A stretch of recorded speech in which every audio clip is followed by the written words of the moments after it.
On avait promis les tops et les flops, Stéphane. Est-ce que tu peux nous donner tes 2 tops de cette mi-saison 2024 ? Pour moi, c'est McLaren et c'est Nico Hülkenberg.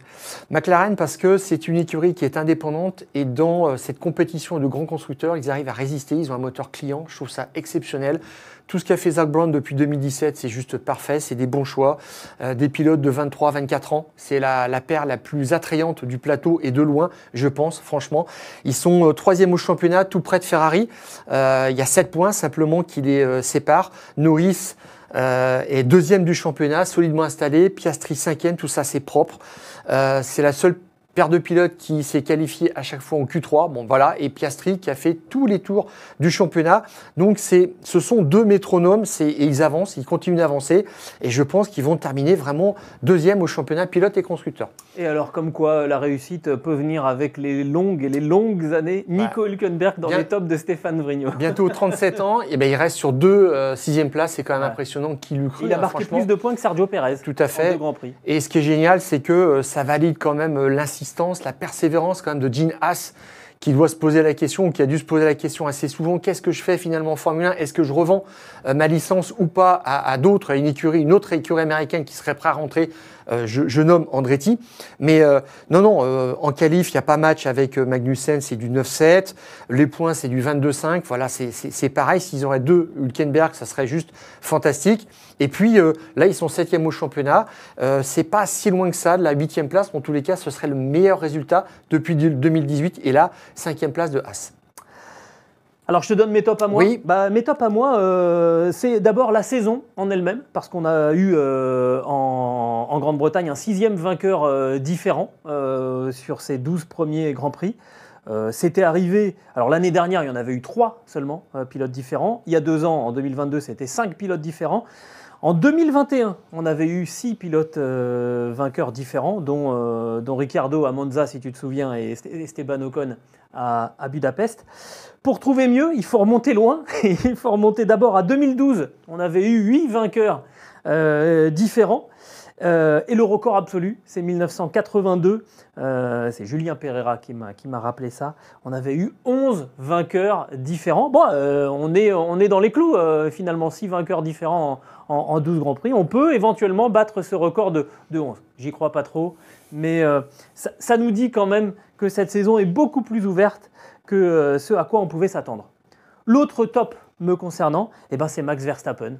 Parce qu'on a parlé d'un temps faible chez Red Bull. Oui, c'est vrai, mais il a quand même 7 victoires sur 12. On a beaucoup parlé de l'attitude qu'il avait eue lors du Grand Prix d'Autriche.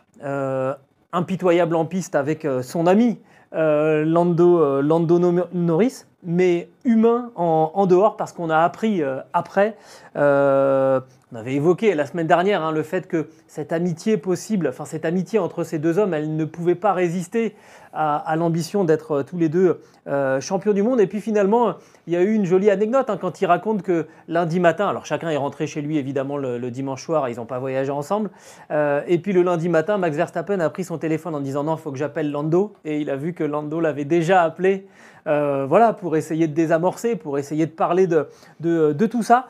Et moi, je trouve que ça en rajoute, tu vois, ce côté un peu « je laisse rien passer en piste parce que c'est mon job, parce que c'est ce qu'il sait faire, c'est un animal à sang-froid ».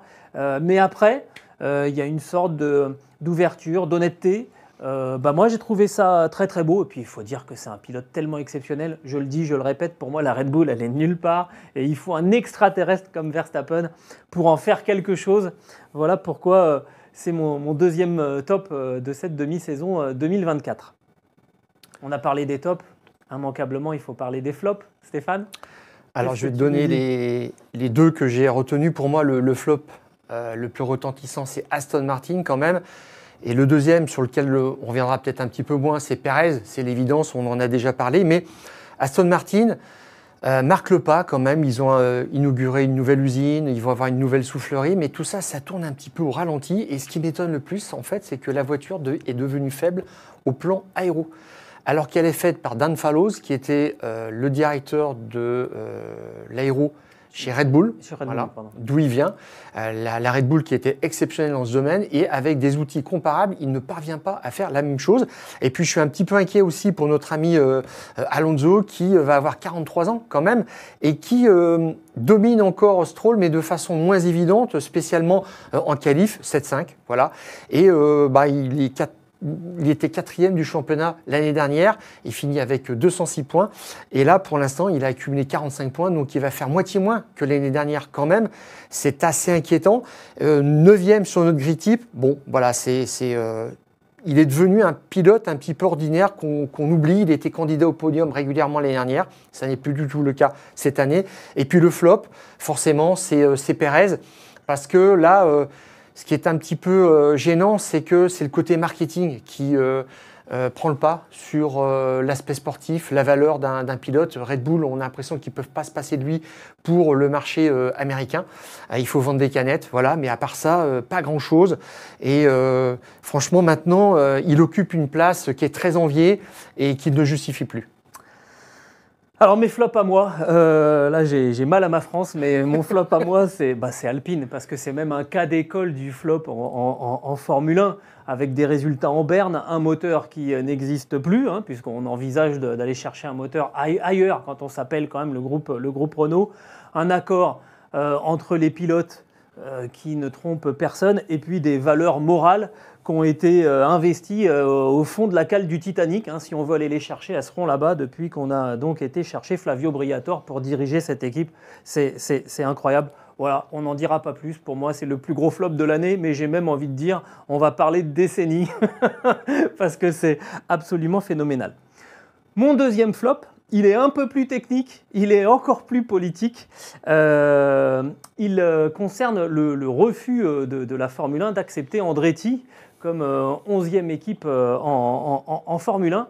Et alors, pourquoi c'est un flop? Parce que je pense que ça va devenir un pataquès monstrueux, parce qu'à la rigueur, la Formule 1 peut décider, c'est une ligue fermée, elle peut décider de le refuser. Sauf qu'il y a le gouvernement des États-Unis qui est en train de s'en mêler et que ça va devenir un pataquès absolument inextricable. Au mois de mai, donc c'est une information qui commence à remonter à quelques semaines, la commission judiciaire américaine a lancé une enquête sur ce refus de la Formule 1 d'intégrer Andretti. Il y a une lettre qui a été envoyée par le président de cette commission judiciaire américaine, lettre signée par 12 membres du Congrès des États-Unis quand même. C'est pas un mec qui est parti en race campagne faire son truc parce qu'il avait envie de voir une F1 américaine. Une lettre adressée à Stefano Domenicali, donc là on est vraiment au top de la Formule 1. Je te cite quand même 2-3 extraits. La commission judiciaire est chargée d'examiner si les lois fédérales sur la concurrence sont suffisantes pour protéger les monopoles et autres restrictions déloyales au commerce. Déloyales hein, dans l'avant-propos. Les excuses avancées pour refuser l'entrée d'Andretti Cadillac semblent être prétexte arbitraire et sans rapport avec l'aptitude d'Andretti Cadillac à concourir en Formule 1.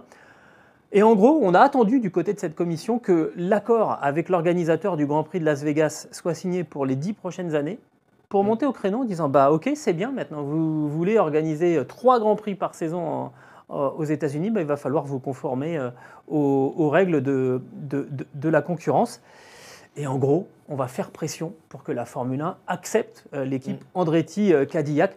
Je t'avoue que je ne sais pas trop quoi en penser. Est-ce qu'il faut s'indigner qu'une autorité politique vienne s'immiscer dans un championnat sportif? Parce que là, on parle des États-Unis, mais imaginons que ça soit la Russie, on pourrait très bien prendre les choses un petit peu différemment.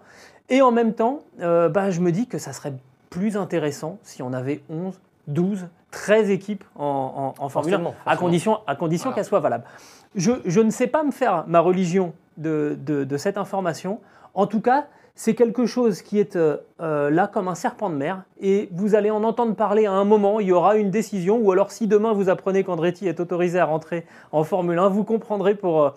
Bien sûr, ouais. On n'en parle pas dans le paddock parce que c'est vraiment un sujet tabou. Tous les patrons sont à peu près d'accord sur le fait qu'ils veulent que la Formule 1 soit une ligue fermée. Eh oui, on comprend pourquoi. Tout à fait. Tu partages un gâteau à 10, tu as un dixième du gâteau. Si tu le partages à 11, tu as une part un peu plus petite. Voilà. Et dans cette histoire, Andretti est bloqué depuis un moment et ils se servent quand même du nom de Cadillac pour faire monter la pression. Pour dire voilà, là maintenant on a une grande entreprise américaine qui veut se lancer, on l'empêche. sur un marché, c'est déloyal. Voilà, c'est là-dessus qu'ils actionnent le levier.